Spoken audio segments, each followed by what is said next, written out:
요한계시록 12장 7절 말씀 제가 봉독하겠습니다. 요한계시록 12장 7절부터입니다. 하늘에 전쟁이 있으니 미가엘과 그의 사자들이 용으로 더불어 싸울새 용과 그의 사자들도 싸우나 이기지 못하여 다시 하늘에서 저희의 있을 곳을 얻지 못한지라. 큰 용이 내어 쫓기니 옛뱀 곧 마귀라고도 하고 사단이라고도 하는 온 천하를 꿰는 자라. 땅으로 내어 쫓기니 그의 사자들도 저와 함께 내어 쫓기니라. 요한계시록 강의 39번째 시간입니다. 지난 주일부터 요한계시록 12장을 함께 배우고 있죠. 1절에 기록되어 있는 해를 입고 또 발 아래 달이 있었죠. 그리고 머리에는 12면류관을 쓰고 있는 그 여자는 누구였습니까? 감사합니다. 창세기 39장에 기록된 대로 요셉의 꿈 이야기를 통해서 그 여자는 마리아도 아니고 교회도 아니고 바로 이스라엘 민족이라는 사실에 대해서 여러 근거가 되는 말씀과 함께 살펴보았습니다. 하나님은 창세 전에, 더 나아가서 영원 전에 우리를 구원해 주시기 위해서 메시아 곧 그리스도를 보내주시기로 마음에 작정하셨습니다. 그리고 그리스도가 오시는 통로로, 모체로 아브라함을 통해서 이스라엘 민족을 조성하시고 지금까지 이끌어 오셨음을 성경은 증거하고 있습니다. 이사야 43장에 하나님께서 이스라엘을 조성하신 이유와 목적에 대해서 분명히 말씀하셨잖아요. 이스라엘 민족을 향해서 너희는 나의 증인이라고 말씀하셨죠. 나의 종으로 택함을 입었나니 이는 너희로 나를 알고 믿으며 내가 그인 줄 너희로 깨닫게 하려 함이라. 나 외에 다른 이가 없느니라. 나 외에 구원자가 없느니라. 우리 성도님들이 안고 있는 영육간의 모든 문제점을 근본적으로 그리고 영원히 해결해 주실 수 있는 분은 오직 성경이 증거하는 메시아 예수 그리스도 뿐이십니다. 그래서 하나님이 어떤 분이시고 하나님이 살아계실 뿐만 아니라 또 이스라엘 민족을 통해서 그리스도를 보내주기 위해서 이스라엘 민족을 선택하셨다라는 사실입니다. 하나님은 우리와 같은 인생이 아니십니다. 그래서 하나님의 계획은 완전하시고 철저하시고 세미하십니다. 창세전에, 더 나아가 영원전에 우리를 계획하실 계획을 마음에 품으셨죠. 그리고 창세전에 예수 그리스도를 보내셔서 십자가에 죽이실 것을 마음에 작정하셨어요. 그래서 성경에 창세전에 죽임을 당한 예수 그리스도라는 표현이 나옵니다. 성경에 우리가 성경을 자세히 살펴보면 하나님이 뭔가를 생각하시고 계획하시고 뭔가를 행하시잖아요. 그러면 그건 결국 궁극적으로는 나를 위한 것임을 발견할 수 있습니다. 믿음의 승리자 다윗은요, 이것을 깨달았죠. 이 사실을 깨닫고 이렇게 기록하고 있죠. 내가 지극히 높으신 하나님께 부르짖으며 곧 나를 위하여, 같이 읽어볼까요? 모든 것을 이루시는 하나님께로다. 다윗의 시편이죠. 그러니까 말 그대로 모든 것 생각하시고 계획하시고 이루셔요. 누구를 위해서요? 나를 위해서입니다. 여러분, 하나님 우주 만물을 창조하셨어요. 누구를 위해서요? 나를 위해서. 하나님이 만드신 하늘 아래서 땅 위에서 그리고 지금 하나님이 주신 만물을 우리가 먹고 누리고 사용하고 쓰고 있습니다. 결국 하나님이 주신 거죠.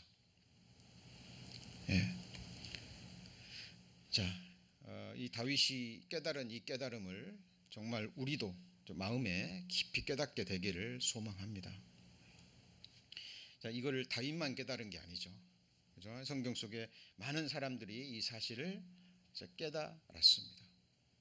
그리고 하나님께 질문을 던져요. 이 사실을 깨닫고 도대체 하나님 앞에 내가 누구이길래, 무엇이길래, 우리가 살아가면 살아갈수록 우리가 얼마나 연약하고 미약한 존재인지, 얼마나 죄성이 많은 존재인지 갈수록 깨닫습니다. 사도 바울처럼, 사도뿐만 아니라 정상적인 신앙생활을 하면 누구든지 그런 삶을 살게 돼요. 그러니까 하나님과 사람 앞에서 계속 우리는 작아집니다. 그런데 그럼에도 불구하고 그런 나를 하나님은 그토록 사랑하셨다는 거예요. 하나님이 세상을 이처럼 사랑하사 독생자를 주셨으니 이는 저를 믿는 자마다 멸망치 않고 뭘 얻어요? 영생을 얻게 하려 하심이라. 그래서 다윗이 동일하게 이렇게 질문을 해요. 사람이 무엇이간데 주께서 저를 뭐하고요? 생각하시며 인자가 무엇이간데 주께서 저를 권고하시나이까. 사람이 무엇이간데. 다윗은 깨달은 거예요. 자기같이 작은 존재를 위해서 하나님은 이 모든 것을 행하시고, 그리고 다윗은 또 깨달았죠. 자기를 향한 하나님의 생각이, 계획이 모래 숫자보다, 하늘의 별보다 많다라는 것을 깨닫습니다. 그래서 성경은 나를 향한 하나님의 생각과 계획으로 가득 차 있어요. 너희를 향한 나의 생각은 내가 하나니 재앙이 아니라 곧 평안이요 너희 장래에 소망을 주려 하는 생각이라 라고 말씀하십니다. 욥도 동일합니다. 욥도 한번 같이 읽어볼까요? 사람이 무엇이간데 주께서 크게 여기사 그에게 마음을 두시고. 우리는 너무 작은 존재인데, 그렇죠? 아브라함은 하나님 앞에 자기를 깨닫고 뭐라고 기록합니까? 티끌과 같은 나라도. 다윗은요, 제가 귀에 있을 때마다 말씀드리죠. 저울에 달면 입김보다 가벼운 존재, 지극히 거짓된 자. 그게 누구예요? 다윗이에요. 근데 그런 자기를 왜 그렇게 크게 여기고 그 많은 생각과 계획들을 갖고 계시냐는 거죠. 욥도 동일하게 이렇게 기록합니다. 사람이 무엇이간데 크게 여기사 그에게 뭘 두셔요? 마음을 두셔요. 우리 성도님들 하나님의 마음의 무게가 느껴지십니까? 우리 하나님의 불꽃 같은 시선을 계속 느끼십니까? 네. 저는 나머지 신앙생활 의식적으로 하나님의 시선과 하나님의 그 마음을 성경을 통해서 계속 느끼기 위해서 다윗처럼 늘 하나님을 매 순간 제 앞에 놓고 생활하는 것을 계속 훈련하고 있습니다. 물론 어렵습니다. 힘듭니다. 기회만 주어지면 시선은 다른 곳으로 가죠. 그러나 계속해서 주님의 이름을 부르면서 말씀을 붙잡고 그렇게 살아가기를 훈련합니다. 우리 성도님들 하나님의 말씀을 배우시면서요, 정말 우리 눈에만 보이지 않을 뿐이에요. 볼 수 있는 능력을 주신 분이 누굽니까? 들을 수 있는 귀를 만들어 주신 분이에요. 우리 성도님을 생각하시고 판단하시죠. 그 마음과 그 생각의 능력, 판단할 수 있는 이성과 지성을 주신 분이 누구예요? 하나님이셔요. 완전한 인격치시라는 거 잊으시면 안 됩니다. 자, 이 질문에 하나님은 답을 주셨어요. 어떤 답을 주셨을까요? 자, 너무나 유명한 말씀이죠. 같이 읽습니다. 내 보물 있는 그곳에는 내 마음도 있느니라. 예수님이 이렇게 말씀하셨어요. 조금 전에 욥이 뭐라 그랬죠? 사람이 무엇이간데 크게 여기사 그에게 뭘 두셔요? 마음을 두셔요. 지금 하나님의 시선, 하나님의 마음은 누구한테 와 있습니까? 다른 사람 생각하지 마세요. 바로 나입니다. 나에게 와 계시고 항상 내게 마음을 두셔요. 문제는 우리의 믿음입니다. 믿음이에요. 자, 하나님이 이렇게 말씀하셨습니다. 하나님은 하나님의 마음이 우리 마음에 있다면 우리는 하나님 보시기에 뭐죠? 보배입니다. 보배. 자, 이것을 사람들이 깨닫기 어려우니까 하나님이 구약시대 대제사장의 옷을 통해서 우리에게 실물 교훈으로 주셨습니다. 자, 이게 구약성경에 기록되어 있는 대제사장이 입는 대제사장의 옷입니다. 대제사장은 누구의 그림자예요? 예수 그리스도죠. 하나님의 집 다스리는 큰 제사장이신 예수를 깊이 생각하라. 그죠? 히브리서 3장과 10절에 기록되어 있죠. 예수 그리스도는 하나님이시면서 선지자시면서 또 우리를 위한 대제사장이시면서 또한 희생 제물이시죠. 자, 예수님이 누구신가? 성경을 통해서 우리는 매일 매순간 확증하시면서 가셔야 돼요. 그렇죠? 예수 그리스도, 성경이 증거하는 예수 그리스도가 내게 어떤 존재냐는 겁니다. 그리고 하나님 예수님께 우리는 어떤 존재냐는 거죠. 자, 이 대제사장의 옷을 통해서 우리에게 실물 교훈으로 주셨는데요. 이 양쪽에는 이거 견대라고 얘기를 합니다. 견대. 그리고 여기 그 흉패, 이 견대에는요, 양쪽 호마노라는 이 보석에 이스라엘의 12지파의 이름이 새겨져 있습니다. 무슨 지파요? 12지파. 어깨 하면 능력이죠. 권세를 가리킵니다. 군인들이 계급장을 어디다 달아요? 예, 어깨답니다. 이사야 9장에 어깨에는 정사를 메웠고, 이게 뭐냐? 권세를 가진 자라는 거죠. 그죠? 예수님이 12지파를 어깨 이름에 동일한 보석입니다. 새겼습니다. 하나님이 동일한 마음으로 12지파를 책임지시겠다는 거예요.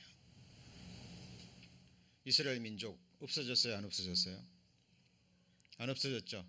열방에 흩어져서 수천 년 동안 학살을 당하고 죽임을 당했지만 구약 성경에 예언된 대로 이스라엘 민족은 없어지지 않고 그 땅에 들어가서 가장 강한 나라가 됐습니다. 자, 그리고 이게 바로 이제 흉패입니다. 예수님의 이 보석은 똑같아요. 근데 이 견대하고 흉패에 금줄로 연결이 되어 있습니다. 이게 12가지 보석이에요. 몇 가지요? 12가지 보석이 다 다릅니다. 이 말은 12지파 하나하나, 그리고 그 지파의 한 사람 한 사람을 하나님이 마음의 보석처럼 여기시겠다는 거예요. 자, 자식이 10명이 있습니다. 그 부모에게 누가 더 귀합니까? 어리석은 질문이죠. 그렇죠? 10자식이 있건 20자식이 있건 부모 앞에는 다 소중한 한 자식들입니다. 내가 만들지도 않았는데, 내가 뜻하지도 않았는데, 내가 계획하지도 않았는데.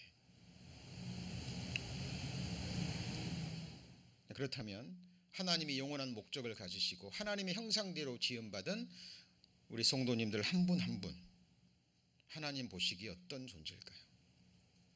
하나님 보시기에 정말 보배로운 존재들입니다. 보석이 되려면 조건이 몇 가지 있습니다. 그 중에서 가장 중요한 조건이 뭐냐면 희소성이에요. 희소성. 다이아몬드 귀한 보석이죠. 그런데 길가에 돌멩이처럼 많다고 생각해 보세요. 보석이 되지 않습니다. 희귀하니까. 자, 나라는 존재 과거에도 없었죠. 지금도 우리 성도님들과 똑같은 영혼이 있습니까? 앞으로도 있어요, 없어요? 없습니다. 유일무이한 존재예요. 하나님이 유일무이한 존재듯이 사람이 유일무이한 존재입니다. 여러분 참 이상하죠. 똑같이 구조는 똑같습니다. 그런데 사람 손금이 다 다르죠. 그거 아시죠? 사람의 눈 홍채가 달라요, 틀려요? 다 달라요. 여러분 하늘에서 내리는 눈 입자가 역사 이래 똑같은 눈의 입자가 없었다는 거 아세요?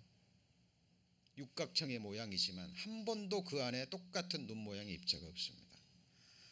여러분 하나님이 만드신 창조물 속에 하나님의 섭리와 뜻이 들어져 있는 거예요. 하나님의 사랑을 알면 알수록 하나님 앞에 내가 얼마나 소중한 존재인지 깨달아갑니다. 하나님이 뭔가를 행하시고 이루어 가시면 누구를 위한 거예요? 나를 위한 거예요.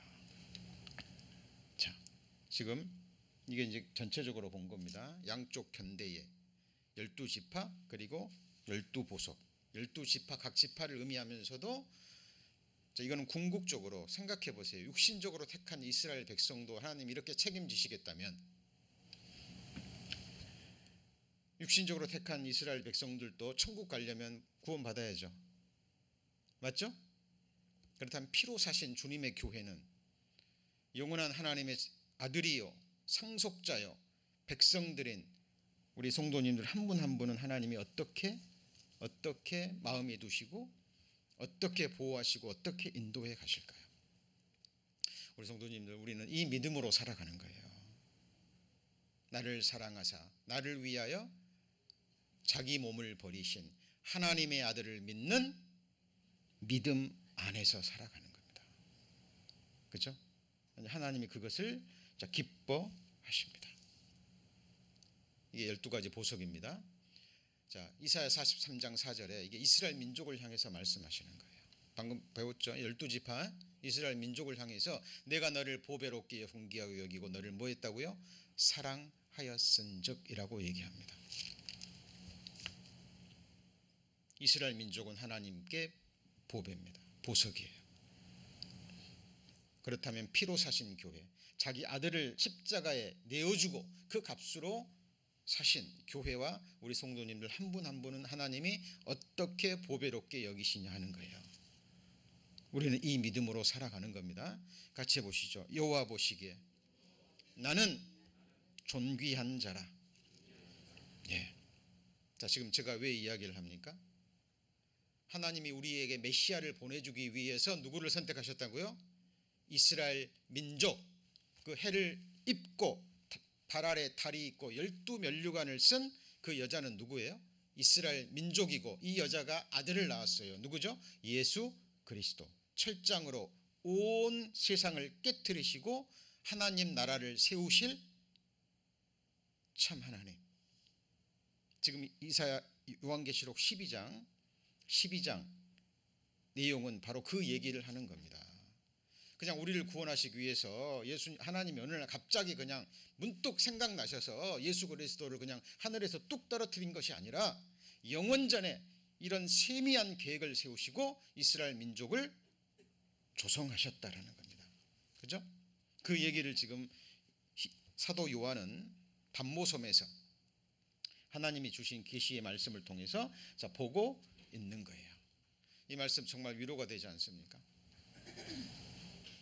너희가 노년에 이르기까지 내가 그리하겠고 백발이 되기까지 내가 너희를 뭐예요? 품을 것이요. 어디에 품어요? 가슴에, 심장에. 내가 지었은즉. 우리 성도님을 누가 지으셨어요? 하나님이 지었기 때문에 안을 것이요. 하나님이 안으신답니다. 품을 것이요. 그리고 뭐 한다고요? 구하여 내리라. 이 구한다는 게요, 여러 가지 의미가 있습니다. 결국은 썩어짐에서, 죽음에서, 영원한 사망에서, 영원한 지옥 형벌로부터 우리를 구원하셔서 영원한 거처, 썩지 않을 아름다운 몸으로 영생 복락을 누리게 해주시겠다는 하나님의 의지의 말씀이세요. 우리는 이 말씀을 믿고 살아가는 겁니다. 이 말씀을 믿고 소망하는 자들이 죽음을 두려워하지 않아요. 우리 성도님들 소망이 무엇입니까? 이걸 생각하셔야 됩니다. 그리고 그 소망을 확증하시면서 매일 매 순간 걸어가셔야 돼요. 사탄 마귀는 이 소망을 앗아갑니다. 앗아가요. 눈에 보이는 지금 육신적인 여러 가지 일들을 통해서 우리의 믿음을 계속 끌어내기를 원합니다. 그리고 넘어지기를 원해요. 자, 그러나 하나님이 또 약속하셨죠. 내가 산을 향하여 눈을 들리라. 나의 도움이 어디서 올고 나의 도움이 천지를 지으신 여호와에게서로다. 여호와께서 너로 실족치 않게 하시며, 그죠? 너를 지키시는 자가 졸지 아니하시리로다. 사탄은 계속 우리를 실족해 하지만 하나님은 우리를 실족해 하지 않으신답니다. 그래서 우리는 넘어져도 또 그 말씀을 믿고 뭐 할 수 있는 거예요? 일어설 수 있는 거예요. 그렇죠? 지금 우리 요한계시록을 배우면서 이 내용이 어렵기 때문에 자칫 잘못하면 지식적으로 넘어가고 호기심에서 배울 수 있는데, 지금 제가 요한계시록을 배우면서 성경 전체를 아우르고 있죠. 그리고 가장 중요한 항상 복음을 잃지 않도록 제가 의식적으로 하나님 앞에 기도하고 있습니다. 자, 이 여자가 낳은 아들을 뭐하고자 해요? 삼키고자 하는 용. 우리 지난 시간에 이거 배웠잖아요. 하늘에 또 다른 이적이 있으니 보라, 한 큰 붉은 용이 있어 머리가 7이요 뿔이 10이라 그 여러 머리에 7 면류관이 있는데, 자, 이게 큰 용이죠. 용이에요. 사탄입니다. 사탄인데 보세요. 몸통은 하나인데 머리가 뭐예요? 7이요 뿔이 10이요 그 여러 머리에 7 면류관이 있는 거예요. 그러니까 이 모습을 그림으로 생각해 보세요. 그냥 상상해 보세요. 용인데 몸통인데 머리가 7이죠. 7입니다. 이것부터 합니다. 그리고 면류관이 있다라는 것은 권세와 영광과 힘을 상징해요. 자, 아담이 범죄했을 때 세상 왕권이 누구에게 넘어갔어요? 사탄에게 넘어갔습니다. 그래서 열국의 이 세상 모든 나라의 주권이 사탄에게 넘어간 거예요. 우리 몇 주 전에 배우셨죠? 세상 나라가 우리 주와 그 그리스도의 나라가 되어. 그 말은 지금 세상 나라는 누구 나라라는 거예요? 사탄의 나라라는 겁니다. 철장으로 열방을 깨트려요. 예수님이 뭘 깨트리셔죠? 세상 모든 나라와 세상 모든 주권을 깨트리신다 그 말이에요. 그리고 한 영원한 나라를 세우시는 분이 누구죠? 예수 그리스도라는 거예요. 자, 그러면 머리가 7이라는 것은 하나님이 작정하신 이 큰 역사 가운데 이 세상을 지배할 7 나라와 7 나라의 권세를 얘기하는 거예요. 자, 이거는 저 개인의 해석이 아니라 요한계시록 17장 10절과 연결이 됩니다. 이거 한번 보시죠. 자, 또 7 왕이라. 아까 7 뿔이라 그랬고 7 면류관이라 그랬죠. 자, 그리고 여기는 7은 왕이라 그랬죠. 그죠? 나라의 왕권을 가진 자가 있잖아요. 소련이라는 나라 왕이 누구예요? 네? 러시아 어디예요? 푸틴이잖아요. 그러죠? 모양만 뭐 수상이니 뭐 대통령이니 왕이니 뭐 있을 뿐이지 결국 권세자예요. 권세자. 그죠? 자, 7 왕인데 다섯은 망하였고, 그 말은 무슨 말일까요? 이게 무슨 말이냐면, 자, 지금까지 인류 역사를, 지금까지 이 세상을 지배한 큰 나라들을 따져보면 성경에 나오는 첫 번째 큰 권세를 가진 나라가 어디예요? 애굽입니다. 그 다음에는요, 아수르, 지금 세계사 공부하는 겁니다. 그 다음에 바벨론. 여기서 이 바벨론 시대에 다니엘이 살았죠. 그리고 다니엘이 꿈을 꾸죠. 그 꿈이 뭐예요? 금 신상의 꿈인데, 그 꿈이 뭐냐면 바벨론 시대부터 이 세상 마지막 나라, 그리고 마지막 나라가 깨어지고 세워지는 영원한 하나님 나라까지 연결됩니다. 그래서 하나님 나라는 하늘에서 뚝 떨어진 것이 아니라 이 세상 나라에서부터 연결돼서 마지막에 하나님이 세우시는 나라가 무슨 나라예요? 하나님의 나라는 거예요. 자, 바벨론 다음에가 뭐예요? 메데 바사. 금신상의 가슴에 해당되고 은혜에 해당되고, 짐승으로는 곰입니다. 자, 헬라. 그 다음 나라가 어디예요? 헬라. 금신상에는 동에 해당됩니다. 배와 금은 동. 그죠? 그 다음 배와 넓적다리고, 비유된 짐승은 뭐예요? 표범입니다. 자, 이 5 나라는 뭐 했다고요? 망하였고. 조금 전에 요한계시록 17장 배우셨잖아요. 그죠? 자, 17장 갈 때 또 배웁니다. 자, 그리고 6번째 나라가 뭐예요? 로마. 철에 해당되는 거고, 금신상으로는 종아리에 해당되는 거고, 이거는 무서운 짐승으로 표현되어 있죠. 자, 그리고 열국. 자, 지금은 성경에 의하면 지금은 로마의 연장선입니다. 자, 로마가 무너진 이후로 과거 애굽처럼 아수르처럼 바벨론처럼 메데바사 페르시아처럼 그리스처럼 로마처럼 강한 나라들이 없었습니다. 없었어요. 지금 미국이라는 나라가 잠깐 가장 강한 나라처럼 보이지만 아니죠. 그죠? 로마나 뭐 헬라나 이런 나라에 비하면 굉장히 약한 나라입니다. 그죠? 예, 그래서 지금은 로마 시대의 연장선이라고 보시면 되고, 이걸 이제 성경의 열국, 금신상으로는 발가락, 철과 진흙이 있는 이 시대로 보시면 됩니다. 그리고 이제 마지막에 세워지는 나라가 적 그리스도 왕국입니다. 그런데 성경에 보시면 이제 뒤에 말씀 나옵니다. 보면은 이 적 그리스도 왕국이 완전한 세상을 하나로 만듭니다. 자, 보세요. 그리스가 큰 나라였지만 세계를 거의 제패했지만 완전히 제패하지는 못했죠. 그죠? 로마도 큰 제국을 이루었지만 전 세계를 통일하지는 못했습니다. 그런데 적 그리스도가 세우는 이 나라는 온 세상을 하나로 만드는 거예요. 이거를 흔히 세계 정부라고 얘기합니다. 신세계 질서라고 들어보셨죠? 자, 그리고 이제 성경에 보면 또 8째 왕이 나옵니다. 근데 이것은 7에 속한 자라고 그래요, 성경에. 자, 이게 무슨 말이냐면 여기 보시죠. 자, 전에 있었습니다. 요한계시록 17장 11절의 말씀입니다. 그때 가서 또 자세히 공부하시고, 지금은 큰 계과를 공부합니다. 전에 있었다가 시방은 없어진 짐승은 뭐예요? 8째 왕인데 뭐에 속한 거예요?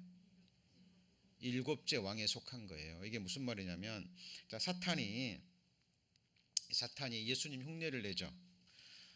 하나님 흉내를 냅니다. 하나님도 삼위일체가 있듯이 사탄도 삼위일체의 흉내를 내요. 사탄, 성령에 해당되는 것이 거짓 선지자, 예수 그리스도에 해당되는 게 적 그리스도입니다. 예수님이 죽었다가 살아나시죠. 그죠? 사탄도 그 흉내를 내요. 요한계시록 13장입니다. 요한계시록 13장 3절에 보시면, 요한계시록 13장 3절입니다. 자, 그의 머리 하나가 상하여 죽게 된 것 같더니 그 죽게 되었던 상처가 나음에 온 땅이 이상히 여겨 짐승을 따르고. 이게 이제 번역상으로 죽게 된 것 같더니 그 죽게 되었던 상처가 나음에 이렇게 돼서 그냥 아프다가 나은 것처럼 보이는데, 원어적인 의미를 깊이 연구해 보면 그 의미가 아닙니다. 그러면 사람들이 그렇게 놀라지 않아요. 이게 무슨 말이냐면 큰 상처를 받아서 실제로 죽은 거예요. 죽었는데,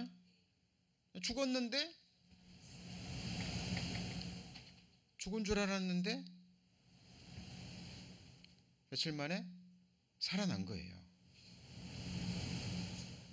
그러니까 사람들이 뭐 한 거예요? 기이 여기는 거예요. 놀랍게 여기는 겁니다. 여기서 쓰였던 이 단어가요, 요한계시록 5장에 보면 예수님이 일찍 죽임을 당한 예수 그리스도 할 때 그 죽임을 당한이라는 똑같은 단어로 쓰입니다. 그리고 계시록 13장 14절에 보시면 짐승 앞에서 받은 바 이적을 행함으로 땅에 거하는 자들을 미혹하며 땅에 거하는 자들의 길을 칼에 상하였다가, 그 다음 뭐라고 나왔어요? 살아난. 칼에 상하여서 죽었다가 다시 살아난. 상식적으로 생각해 보세요. 그냥 안 죽었어요. 안 죽었는데 죽어가다가 살아났어요. 사람들이 별로 놀라지 않아요. 그죠? 여러분, 암으로 거의 죽어가다가요, 병원은 포기했습니다. 그런데 다시 회복한 사람들이 있습니다. 그런데 진짜 죽었어요. 의사가 사망 선고 내렸습니다. 몇 시간이 지나고 며칠이 지났는데 다시 살아났어요. 사람들이 놀라죠. 그렇죠? 사람들이 기이 여기고 많은 사람들이 따르고, 창세로부터 어린 양의 생명책에 기록되지 못한 자는 이 적 그리스도가 다시 살아난 것을 보고 그 사람에게 절하고 그리스도로 섬기는 겁니다. 이 일이 있게 될 것을 말하는 거예요. 그러니까 전에 있었다가 없어졌다가 다시 살아난, 그래서 일곱 중에 속한 자인데 그 저가 멸망으로 들어가리라. 죽었는데 다시 이제 살아난 거죠. 자, 그래서 이 무적액이라는 말이 이게 아비소스인데요. 이게 두 가지 의미로 쓰입니다. 첫 번째는 무적액, 말 그대로 황충이, 배우셨죠? 황충이 나왔던 무적액. 그리고 또 하나는 사탄이 1000년 동안 갇혀 있는 무적액이라는 뜻도 있고요. 또 하나는 음부의 의미도 있습니다. 그러니까 죽었던 자리에서 다시 살아나서 들어간 거죠. 그죠? 그렇게 해서 사람들을 놀래키고 그리고 사람들의 섬김을 받는 겁니다. 자, 이게 바로 다니엘이 꿈꾸었던 금신상입니다. 자, 잘 보이시나요? 자, 이게 무슨 머리예요? 금머리. 자, 느부갓네살 왕이 꿈을 꾸었는데 굉장히 비상한 꿈을 꾸었는데, 굉장히 중요한 꿈을 꾸었는데 일어났더니 생각이 나질 않아요. 술사 박사들을 다 불러가지고 얘기하는 겁니다. 내가 어젯밤에 중요한 꿈을 꾸었는데 도대체 생각이 안 난다. 내가 꾼 꿈이 무엇인지 얘기하고 그걸 해석하라. 그러니까 그 술사에 대장되는 사람이, 지금까지 그런 일은 없습니다. 왕이시여. 꿈을 얘기를 하셔야 우리가 해석을 하죠. 그죠? 그때 술 맡은 관원장이 감옥에 있다가 다니엘이 꿈이 해석한 대로 됐죠. 생각이 납니다. 내가 아는 다니엘이 꿈 해석을 잘합니다. 데려오라. 왕 앞에 딱 섭니다. 그리고 다니엘이, 그죠? 기도할 시간을 갖고 이 느부갓네살이 꾼 꿈도 얘기하고 뭣도 얘기해요? 해석도 해버립니다. 다니엘이 위대해요? 하나님이 주신 거예요? 하나님이 주신 거예요. 근데 그 나라가, 그 꿈의 내용이 뭐냐면 바벨론 시대부터, 느부갓네살 때부터 하나님 나라에 이를 때까지, 마지막에 뜨인 돌이 와서 발가락을 깨트리죠. 그죠? 이게 뭐냐면 철장으로 세상 열방을 깨트리는 거예요. 이 세상 모든 나라를 무너뜨리는 겁니다. 그리고 세우시는 나라가 있어요. 그것이 바로 하나님의 나라. 그러니까 이 세상 역사 마지막 나라에서 이어지는 나라가 뭐예요? 하나님 나라인 거예요. 그리고 이 세상 역사 가운데 살아온 인생들이, 성경을 통해서 또 하나님을 찾던 인생들이, 하나님의 나라를 꿈꾸던 사람들에게 하나님이 이 비전을 주신 거예요. 지식적으로만 아시면 안 됩니다. 잠시 우리가 체험할 내용이에요. 그래서 여기 보면 사자가 나오죠. 곰이 나옵니다. 한 편을 들었죠. 메대와 바사. 근데 누가 더 강해요? 바사, 페르시아가 더 강합니다. 여기 표범은 빠릅니다. 이 그리스 제국을 완성했던 사람이 누구예요? 알렉산더 대왕이죠. 그죠? 자, 그리고 놀라운 짐승. 그리고 이 알렉산더가 죽은 다음에 12장군이 싸웁니다. 그리고 그 중에서 4나라가 세워지죠. 세계사 시간에 배우셨을 거예요. 자, 그래서 이 사자, 금, 표범, 짐승, 다니엘은 이 순서대로 봅니다. 근데 요한계시록 13장, 오늘 방금 펴놓으신 데 보잖아요. 그러면 사도 요한은 여기서부터 봐요. 제일 처음에 뭐가 나옵니까? 12장 3절에 내가 본 짐승은 뭐와 비슷하고요? 네? 자, 표범과 비슷하고. 자, 앞에 봅니다. 13장 1절 내가 보니 바다에 산 짐승이 나오는데 뿔이 10이요 머리가 7이라. 자, 뿔이 10이라는 것은 뭐냐면 마지막 나라에 적 그리스도라는 나라가 10개의 권역으로 나뉘어질 것을 얘기하는 거예요. 그죠? 결국 이렇게 될 겁니다. 자, 2절에 내가 본 짐승은 표범과 비슷하고 그 발은 뭐 같고요? 곰과 같고. 그죠? 그 다음에는요. 그 입은 뭐와 같아요? 사자와 같습니다. 지금 사도 요한이 있는 지금 시대는 어디예요? 로마 시대잖아요. 그죠? 여기서부터 이렇게 바라보고 다니엘은 이렇게 바라봅니다.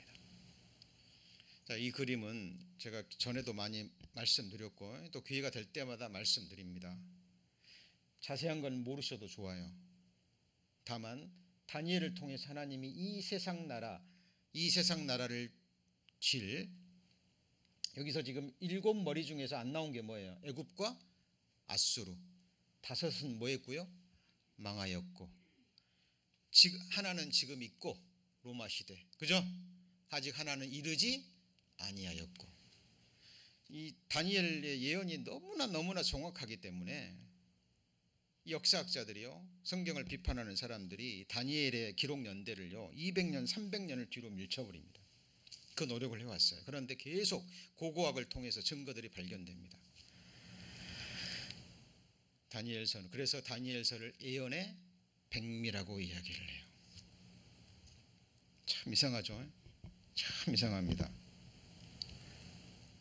점쟁이 하나가 과거 일을 조금 마치고 미래 일을 조금만 예언하면 맞춰버리면 그 앞에 부복해버리죠. 그 말을 철저히 들어버립니다. 철저히 들어버립니다. 근데 참 놀랍게도 수천 년 전에 이 세상 나라가 정확하게 예언되어 있고 성경대로 이루어져 가는데 사람들이 어떻게 해서든지 믿지 않으려고 해요. 자, 지금 우리가 사는 이 시대가 악한 세대이기 때문에 그래요. 우리 성도님들 어떤 나라에서 영원히 살고 싶으십니까? 이 나라입니다. 여기서는 방금 뭐라 그랬나요? 같이 해보죠. 돌나라. 돌나라 하니까 생각이 나네요. 몇 주 전인가 브라질에서 어떤 집단 농장에서 5명의 어린아이가 그 농장에서 종아조 파다가 매몰돼서 죽은 사건이 있었습니다. 들어보셨어요 혹시? 기자가 사건을 파헤쳐 보니까 돌나라 오아시스라고 어떤 사람이 또 이단 종파를 만들어 가지고요 아마 이 얘기를 했을 거예요. 어디서 배웠든지 하여튼 이 얘기를 해가지고 지금은 마지막 나라입니다. 마지막 시대입니다. 먹을 것도 없고 이 세상에는 이제 마지막 종말이 오니까 우리 준비해야 됩니다. 그랬겠죠? 그리고 그 집단 농장을 만들어 가지고 이제 세상에는 먹을 것도 없고 다 이제 환경 오염으로 음식도 더러워지고 하니까 집단 농장을 만들어 가지고 거기서 농사를 지으면서 그걸로 비즈니스 하면서 모여서 사는 거예요. 여기에 전 재산 다 갖다 바치고 자기 자식들까지 다 들어간 사람이 수백 가구랍니다. 필리핀, 미국도 있고요. 브라질도 있고 한국도 있고. 어린아이들이 하다가 죽임을 당한 거예요. 지금 이 세상은 마지막 시대입니다. 이렇게 혼돈의 시대예요. 우리 성도님들 분별하셔야 됩니다. 이 돌나라라는 것은 뭐예요? 예수님이 뜨인 돌이 와서 이 세상 나라를 깨트리시고 열방으로 깨트리시고 하나님 나라를 세우신다는 거예요. 이게 무슨 말이냐면 같이 해보시죠. 세상 나라가 우리 주와 그 그리스도의 나라가 되어 실제 하는 나라예요. 그래서 이 땅에서 세워지는 나라가 천년 왕국, 가시적으로 육체적으로 신체적으로 우리가 체험할 수 있는 그 나라. 지금 하루 24시간 이 느낌 그대로 천년입니다. 반드시 그렇게 될 거예요. 자, 보이지 않는 연계에서의 실제로 전쟁이 있습니다. 우리 다니엘서 10장 한번 보시죠.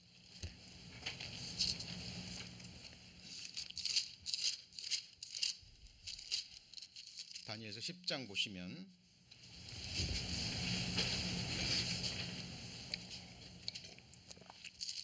자, 앞의 내용은 자, 금신상에 관한 계시의 말씀을 주시죠. 그죠? 자, 그리고 나서 10장에 그 계시의 말씀을 또 구체적으로 얘기를 해 주십니다. 하나님이 천사를 통해서 다니엘서 10장 1251페이지 12절입니다. 자, 그가 내게 이르되 다니엘아 두려워하지 말라. 내가 깨달으려 하여 내 하나님 앞에 스스로 겸비케 하기로 결심하던 첫날부터 내 말이 들으신 바 되었으므로 내가 내 말로 인하여 왔느니라. 13절입니다. 그런데 바사국 군이 20일 동안 나를 뭐 했어요? 막았습니다. 자, 바사는 뭐냐면 페르시아예요. 자, 다니엘이 바벨론 시대부터 있었죠. 그죠? 이때도 총리였고 바벨론이 페르시아에게 망했죠. 그죠? 지금 바사 시대입니다. 페르시아 시대도 총리였어요. 그때도 다니엘이 기도를 하고 있었으니 하니까 하나님이 천사를 보냈는데 이 천사가 다니엘에 오지 못하도록 페르시아 군이, 잘 들으셔야 됩니다. 이 페르시아 국군, 바사 국군, 페르시아 나라의 국군, 이게 사람 군대예요? 아니면 하늘의 군대예요? 네? 하늘의 악한 영들의 군대입니다. 사탄에게 쓰임 받은 악한 영들이 지금 페르시아를 뭐하고 있는 거예요? 지배하고 있는 거예요. 여러분, 성경에 나오는 처음에 가장 큰 나라 애굽을 영적으로 지배했던 그들이 누구예요? 사탄이고 악한 영들이죠. 맞죠? 그렇잖아요. 아수르를 지배했던 악한 영들이 누구예요? 사탄이에요. 아수르가요 굉장히 악독한 악행을 많이 저질렀습니다. 전쟁을 해도 그냥 땅을 빼앗은 게 아니라 그 사람들을 철저하게 짓밟고 비참하게 학살하고,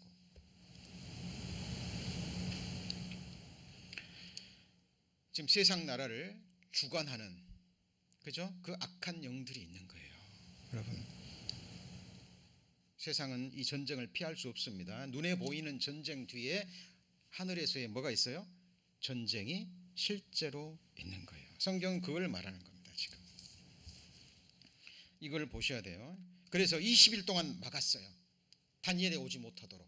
자, 그런데 13절, 그러나 바사국군이 20일 동안 나를 막았으므로 내가 거기 바사국 왕들과 함께 머물러 있더니 군장 중 하나 미가엘이 와서 나를 도와주므로 이제 내가 말일에 내 백성에 당할 일을 내가 내게 뭐 하려고요?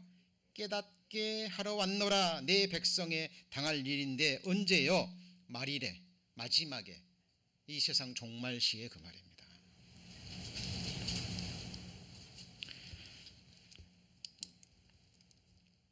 자, 14절입니다. 이제 내가 말일에 내 백성에 당한 일을 내가 깨닫게 하려느라. 대저 이 이상은 언제의 일이에요?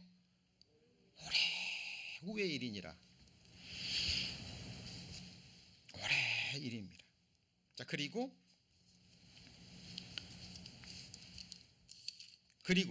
이제 이때부터 세상 나라에 대해서 얘기를 합니다. 자, 그런데 11장입니다.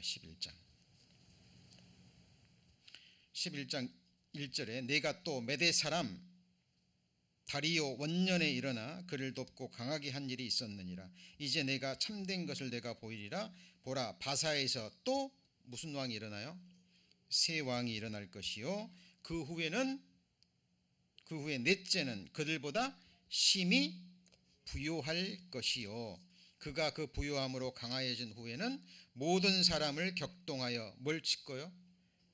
헬라국을 칠 것이며. 여러분, 다니엘 시대에는 헬라국이 있었어요, 없었어요? 그리스 제국이 있었어요, 없었어요? 없었어요. 그런데 그 헬라 이름까지 하면서 헬라국을 칠 것이요. 장차 한 능력 있는 왕이 일어나 큰 권세로 다스리며 임의로 행하리라.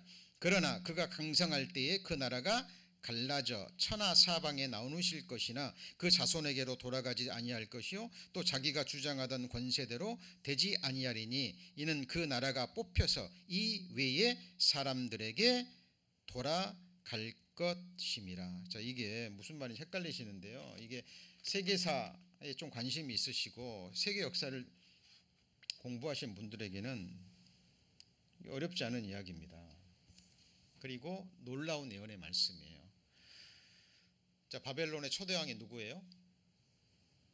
누구예요? 고레스잖아요. 고레스. 아니 페르시아. 그러죠? 자, 이거는 이제 원년입니다. 그리고 이제 앞에 거기 보시면 다니엘서 10장에 이제 내가 참된 것을 내게 보이리라. 바사에서 또 뭐가 일어나요? 새 왕이 일어날 것이요. 페르시아의 첫 번 왕이 누구예요? 고레스죠. 고레스 이후에 왕이 무슨 왕이 일어나요? 새 왕이. 자, 새 왕이 누구냐면 캄바세스 2세입니다. 두 번째는 스멜디스, 세 번째는요 다리우스 히스타스피스라는 왕입니다. 자, 그리고 넷째는 그들보다 심히 뭐라고요? 부요할 것이요. 그리고 그가 부요함으로 강화해준 후에는 모든 사람을 격동시켜 누구를 쳐요? 헬라국을 칠 것이요. 이 네 번째 나라가 크세스 에스더에서 나오는 누구죠? 아하수에로 왕인데, 이 크세스 아하수에로 왕이 페르시아 나라 왕들 중에서 이 고레스 다음으로 이 네 왕 중에서 1, 2, 3, 4 네 왕 중에서 가장 강한 왕이고 이때가 가장 부유했어요. 그리고 이 크세스가 전쟁을 일으켜서 실제로 헬라국을 쳤습니다. 그 전쟁의 유명한 마라톤 전투 살라미스 해전이에요. 이때 혜성처럼 나타난 사람이 누구예요? 누구죠? 알렉산더. 여러분 스파르타 들어보셨죠? 스파르타식 교육 들어보셨죠? 이 지금 다니엘이 지금 바사 시대에 바벨론 고레스 시대와 지금 바사 시대에, 그죠? 바벨론 느부갓네 시대와 이 고레스 시대에 살았잖아요. 그죠? 그런데 이때 천사의 지시를 받고 마릴에 있었던 일을 지금 예언하는 거예요. 예언하는데 전쟁 이야기입니다. 전쟁 이야기. 여러분 이 첫째, 둘째, 셋째, 넷째 이런 거 예언할 수 있어요? 네? 전쟁을 일으켰는데 패합니다. 헬라 도시 연합국가 아테네, 스파르타를 중심으로 한 이 전투에서 알렉산더에게 패합니다. 그리고 알렉산더가 급부상을 해요. 그리고 표범처럼 빠른 속도로 짧은 시간에 많은 세상을 집어삼킵니다. 잘 보세요. 3절입니다. 3절.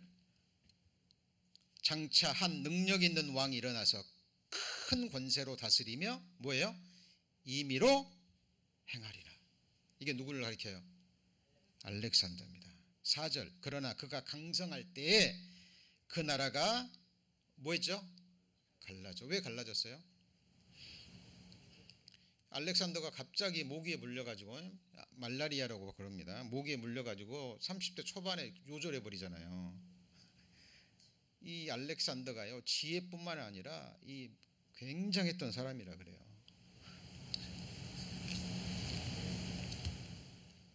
그 밑에 훌륭한 장수들이요 자원해서 그 앞에 무릎을 꿇고 그를 섬겼다고 얘기합니다. 워낙 뛰어나서 지략이라든가 뭐 모든 판단력이라든가 기가 막힌 영웅 중의 영웅이었답니다. 근데 모기 한 마리 물려서 죽어버린 거예요. 그 유명한 일화가 있잖아요. 내가 죽으면 관의 뚜껑을 손에 내 손이 나오게 해서 나 천하의 알렉산더도 죽을 때는 뭐로 가요? 빈손으로 간다는 것을 온 백성들에게 보여주라고. 그런데 4절에 그 나라가 강성할 때 그 나라가 갈라져 사방에 나눌 것이나 누구에게 돌아가잖아요? 누구에게 돌아가잖아요? 자손에게 돌아가지도 아니할 것이요. 왜요? 뭐 있었다 할지라도 어리겠죠. 그죠? 또 자기가 주장하던 권세대로 되지 아니하리니 그 나라가 뽑혀서 이외의 사람들에게 돌아갈 것입니다. 수하의 12장군들이 전쟁을 일으킵니다. 그리고 네 나라로 나누어져요. 세계사에 나오는 내용입니다. 자, 지금 제가 뭘 얘기하는 거죠? 하늘에 뭐가 있어요? 실제로 전쟁이 있습니다. 전쟁이. 이 세상 나라들 뒤에 악한 영들이 실제해서 그들을 주장해서 하나님의 역사를 대적해요. 그러면 하나님은 가만히 있나요? 아니죠. 그 모든 것을 아시는 하나님께서 또 배후에서 이 세상 역사를 이끌어 가십니다. 그리고 하나님이 행하시는 일은 딱 한 가지예요. 구약시대부터 신약시대 마지막 시대까지 하나님을 찾는 자들, 여호와의 눈은 온 땅을 두루 감찰하사 전심으로 자기에게 향하는 자들, 다윗과 같은 욥과 같은 또 성경에 기록된 믿음의 선진들 뿐만 아니라 기록되지 않은 그 많은 사람들 중에서도 이 세상에서 살아가는 동안에 이 세상의 비참한 그 모습들, 고난 가운데 태어나서 슬픔 중에 늙어가고 죽어가고 온갖 전쟁과 비참함 속에서 멸망해 가는 이 세상을 바라보고 진리를 찾고자 하는 사람들을 하나님이 한 사람 한 사람 구원하셔서 결국은 예수 그리스도를 보내주셔서 예수님의 피로 구원받은 한 사람 한 사람을 구원하셔서 하나님은 하나님 나라의 백성들을 지금 모으시고 있는 중입니다.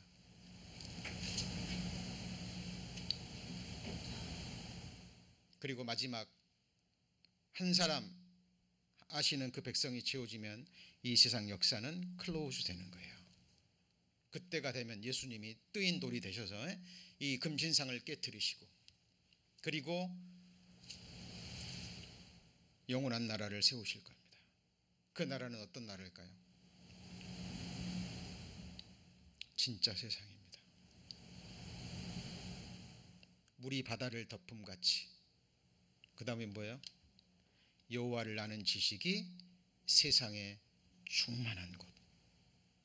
물이 바다를 덮음같이 여호와를 아는 지식이 충만하기에 물이 바다를 덮음같이 여호와의 영광을 인정하는 것이 가득한 세상. 성경에서 말하는 real world입니다. 진짜 세상이에요. 영원한 세상입니다. 여러분, 그 세상을 성경을 통해서 우리는 믿음의 눈으로 바라보는 거예요. 수년 전부터 계속 기다리고 있습니다. 왜? 성경에 약속했으니까. 오늘이 될 수도 있고 몇 년 후가 될 수도 있고 뭐 10년 후가 될 수도 있겠죠. 그러나 확실한 건 그날 그 순간이 가까이 왔다라는 거예요. 여러분, 세상을 바라보십시오. 지금 세상 경제가 지금 휘청거리고 있죠. 곳곳에서 전쟁의 기운은 일어나고 있습니다. 기근은 일어나고 있고 하나님 말씀대로 이 세상은 피폐해지고 있고 곳곳에 지금 기후로 인해서 재난들이 일어나고 있고 지금 우크라이나 러시아의 전쟁은 지금 확전의 모양을 보이고 있고 성경에 기록된 대로 이 세상은 흘러갈 겁니다. 만물의 마지막에 가까웠으니 너희는 깨어 기도하라. 주님 말씀하셨죠? 자, 아직 요한계시록 12장에 배우지 못한 부분들이 있습니다. 다음 시간에 이어서 사탄의 범죄, 오늘 이제 소식지에 나온 부분 다루지를 못했는데 다음 시간에 그 부분에서 자세히 다룰 겁니다. 집에서 한번 읽어 오시고 숙지해 오시면 훨씬 더 다음 말씀 편하실 겁니다. 그리고 그 요한계시록 12장 거기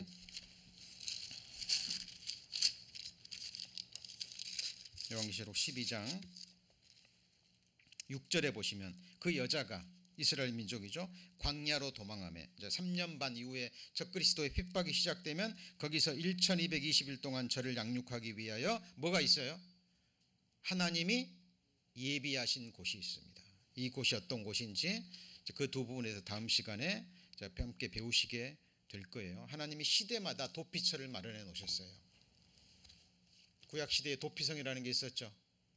그죠? 우리 성도님의 피난처가 어디입니까? 노아 시대의 안전한 곳은 어디였어요? 노아 방주뿐이었어요. 역청이 발라지고 하나님의 설계대로 지은 노아 방주 외에는 안전한 곳이 없었습니다. 여리고성의 안전지대는 어디였습니까? 하나님의 약속을 받은 붉은 줄이 내려준 기생 라합의 집 안에 있는 사람이 아니면 다 죽었어요. 지금 신약 시대 안전지대는 어디입니까? 네? 주님이 피로 사신, 주님의 피가 발라진 구원의 방주, 주님의 몸된 교회뿐이에요. 제가 늘 말씀드리죠. 교회 출석하는 사람이 아니라 교회가 되셔야 된다고. 우리 성도님 한 분 한 분은 교회의 한 지체가 되시죠. 맞습니까? 예, 하나님이 정하신 안전지대입니다. 그리고 7년 환난 동안에는 순교를 당하든지 아니면 하나님이 정하신 안전지대로 뭐 해야 돼요? 도망가야 됩니다. 지금 우리는 도망가는 세대가 아니에요. 세상에서 모여가지고 막 구별돼가지고 산속에 들어가서 따로 살고 이런 시대가 아니에요. 하나님이 정하신 그 위치에서 복음을 전하는 시대입니다. 멀리 도망가면 안 돼요.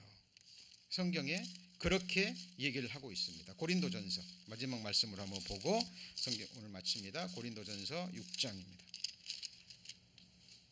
고린도전서 5장입니다. 5장.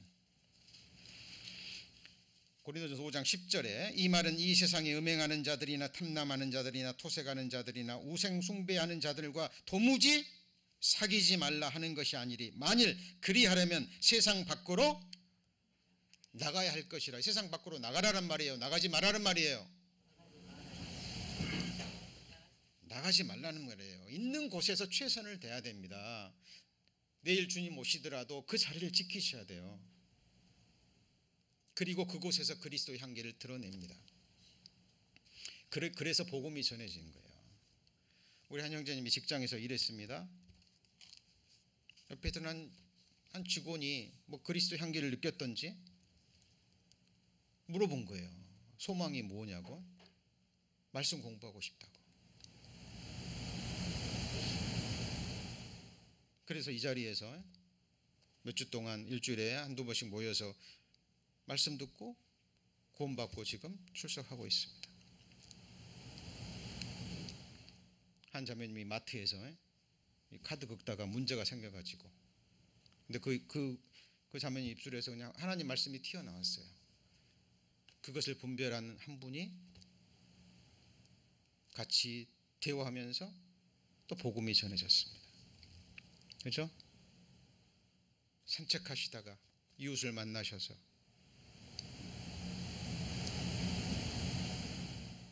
나누던 대화 속에서 그리스도 향기를 느끼고 교회로 인도되어서 말씀을 배우고 지금 이 자리에 앉아 계십니다. 제가 늘 말씀드립니다. 사도 바울도 몇몇 사람을 구원코자 자기 인생을 헌신했어요. 하나님이 오셨지만 몇몇 사람 구원하고 가셨습니다. 적은 무리여 두려워하지 말라. 여러분, 저희들 나머지 생애 동안 주님 오실 때까지 저희 교회를 통해서 한 영혼이면 충분합니다. 누군지 모르지만 우리가 그 자리를 지키고 있을 때, 그렇죠? 직장에서, 이웃에서, 또 우리가 만나는 그 사람들을 통해서 정말 하나님을 찾는 영혼이 있으면 인도하실 거예요. 그렇게 하나님의 나라는 한 영혼 한 영혼 확장되어 갑니다. 그리고 하나님의 나라는 어느 날 완성되는 거예요. 기도하시겠습니다. 하나님,